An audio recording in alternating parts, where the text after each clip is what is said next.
आखिर मैं वल्लाह से मिलूंगी, उन्हें कहूंगी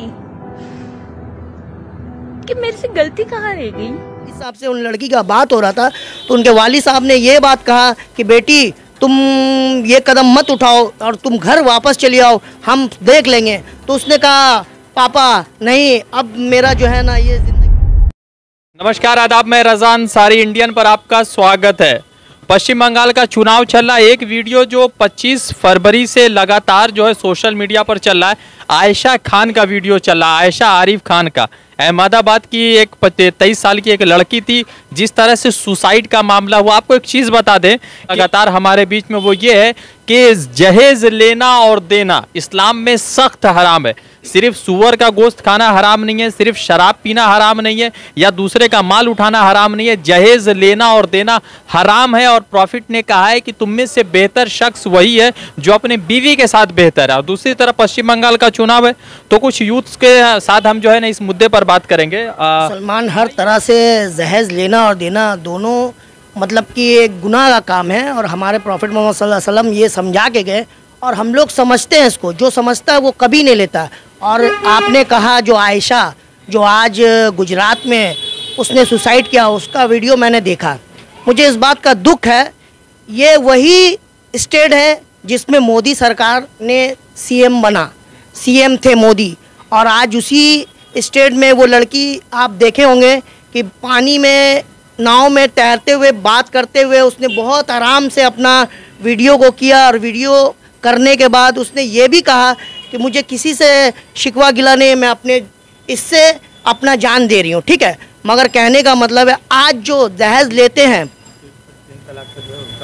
आज जो वो लड़की ने जान दिया, वो किस बेस पे जान दिया? ये दहेज का मामला है। इस तरह का मामला जो है, आज जो गरीबी है, जो इस तरह का मामला है, शादी में आदमी को दहेज लेता है। क्यों? कि हमारे मुल्क में रोज़गार कम हो गया, कमाई कम हो गया, तो इसलिए आज जो है लोग दहेज मांग लेते हैं कि भाई हमको 1 लाख दो, हमको 2 लाख दो, हमको टीवी दो, हमको। आज हमारे मुल्क में उन्नति होगा, आज हमारे मुल्क में कमाई होगा, आज हमारे मुल्क में नौकरी होगा, तो इस मामले से हम लोग बहुत पीछे आएंगे। आज भी आप देखिए, जहाँ पर अच्छे पढ़े लिखे लोग हैं, जहाँ पर अच्छे लोग हैं, मुसलमान हैं, जहाँ पर अच्छे, वो कभी दहेज नहीं लेते, ये दहेज कभी नहीं मांगते। मगर जो देखते हैं जहाँ कमी है, गरीबी है, वो क्या करते हैं कि लड़की वाले के ऊपर जोर लगा देते हैं कि भाई हमको दहेज चाहिए, हमको इतना नकदी चाहिए, और जुल्म करते हैं। तो इससे क्या है कि लड़की के ऊपर जब ज़्यादा अत्याचार होता है, ज़्यादा उसके ऊपर ये होता है, जो बर्दाश्त कर सकती है वो रहती है, जो बर्दाश्त नहीं करती वो खुदकुशी करना हराम है। खुदकुशी इस्लाम में एकदम सरासर मना है कि आप खुदकुशी नहीं कर सकते। मगर उस लड़की ने बहुत बर्दाश्त करने के बाद उसने खुदकुशी किया। तो इसको सरकार को देखना चाहिए, आज गुजरात सरकार को देखना चाहिए क्यों किया, इसमें उसको थोड़ा सा देना चाहिए, देखना चाहिए। गुजरात सरकार देखेगी, वो लॉ एंड ऑर्डर का मसला है। मगर नहीं लगता है कि हम मुसलमान या हम लोग जो इस प्रॉफिट के बातों को इतना सीरियसली लेते हैं, इस स्टेट्समैन ने कुछ लिख दिया, तस्लीमा नसरीन ने कुछ बोल दिया, हम सड़कों पे निकल जाते हैं। तो ज़रूरत नहीं है कि जहेज़ के ख़िलाफ़ जो है मुसलमान जो है इकट्ठा होकर सड़कों पे निकल जाए। ये देखिए, जहेज जो मामलात होता है ना, ये कुछ होने के बाद पता चलता है कि उसने ये जहेज लिया। ये कोई लिखा पढ़ी में जहेज नहीं देता है कि हाँ हमने शादी कर रहे हैं तो हमारे से लिए लिखा पढ़ी हो रहा है कि भाई हमने ये जहेज मांगा। ये अंदरूनी बात है। अंदरूनी बात कब पता चलता है? जब कुछ होता है। आज आयशा के ऊपर हुआ तो पता चला कि उसने दहेज मांगा था, इस वजह से उसके ऊपर टॉर्चर हुआ, उसके ऊपर ये हुआ। तो ये अंदरूनी मामला है, इस वजह से पता नहीं चलता। अगर इस तरह का कानून हो जाए कि दहेज लेना नहीं है, इस तरह का कानून, ये तो 3 तलाक का कानून ला दिए, ये कोई कानून नहीं था। मगर जो कानून लाना चाहिए वो नहीं ला रहे, जो नहीं लाना वही ला रहे सरकार। इसके ऊपर कानून लाने की जरूरत। हाँ, ये कानून ला दे।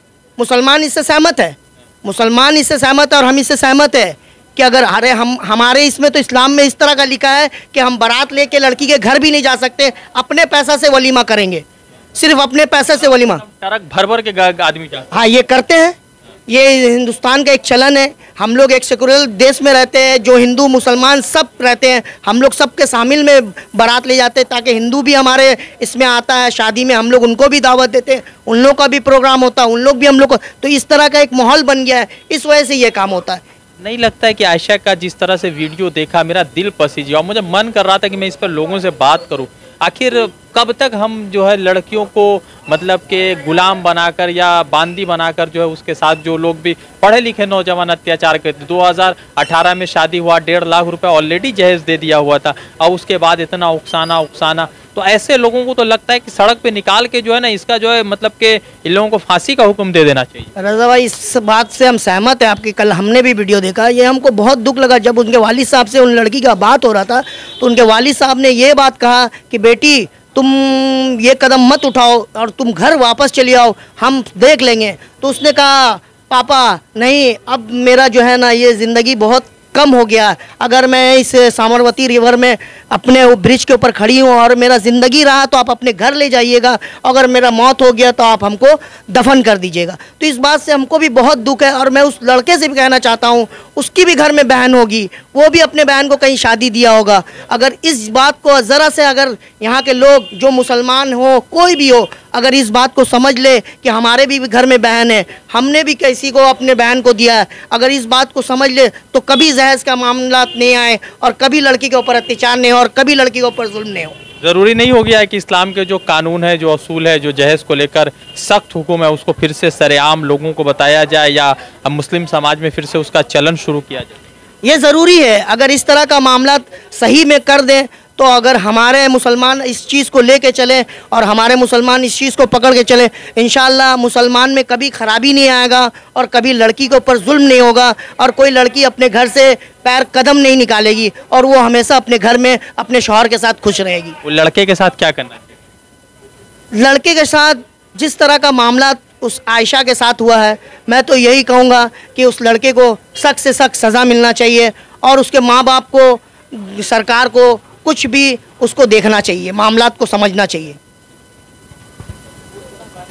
लगातार आयशा का वीडियो जो है सरेआम सोशल मीडिया पर जिस तरह से वायरल हो रहा है, इंसानियत को झिंझोड़ देने वाला वीडियो है। और सबसे बड़ी बात यह है कि वो जिस तरह से आयशा अपने फादर के साथ बात करती है, लियाकत अली के साथ बातचीत कर रही है, उसमें तो एक चीज़ एकदम सामने आ रहा है कि लगातार अत्याचार, लगातार जुल्म, लगातार बर्बरियत के शिकार थी आयशा और उसके बाद उस तरह का कदम उठा लिया। मोदी सरकार तिरपन तलाक पे तो कानून लाती है, मगर शायद जहेज पे कानून लाती तो ये जो आयशा थी वो रुक जाती। और सवाल ये भी उठ गया कि हिंदुस्तान में सिर्फ मुसलमान में नहीं, हिंदू और जितने भी दूसरे मजाहिब के लोग हैं या दूसरे धर्म से जुड़े हुए लोग हैं, सबके यहाँ जहेज का एक लंबा चलन है।